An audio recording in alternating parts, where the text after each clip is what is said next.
Hi there, my name is Abby DeVita and I'm a Minnesota naturalist. And if you, like me, are fascinated by the miniature world of lichens, you've come to the right place.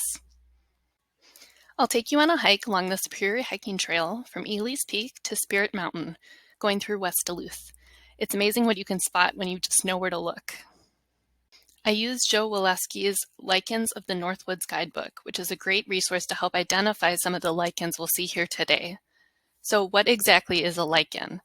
A lichen is a composite organism that consists of a fungus and an alga that work together in a symbiotic relationship. So the fungi provide the protective layer in the structure while the alga perform the photosynthesis. And the surface that lichens grow on is known as a substrate. Each substrate provides a different texture, moisture retention, and chemistry necessary for a lichen to survive. First, we'll look at the ground substrate, which can include soil, moss, and decomposing logs. Some of the most distinctive lichens that I encountered were mealy pixie cups, aptly named for the little cups poking out of the low-growing base of the lichen. They are just too cute. Now, this common powderhorn is similar, but the stalks come to a point instead of a cup.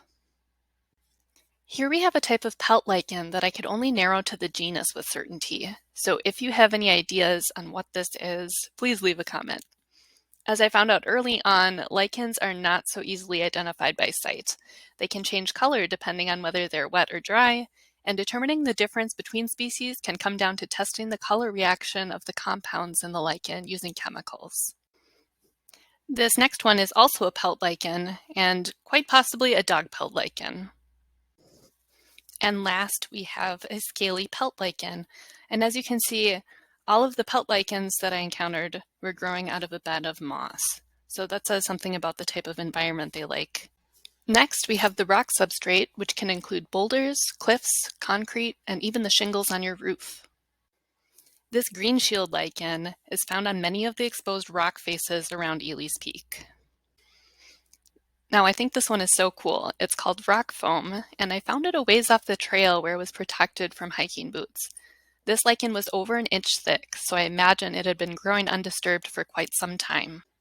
And last, we'll see the lichens that grow on trees with some help from Juniper the dog. The common green shield is pretty easily found along this section of trail on all types of trees. And the maple dust lichen, as the name suggests, is most commonly found on sugar maples, but also grows on beech, oak, and basswood trees. Thanks for watching, and happy lichen hiking!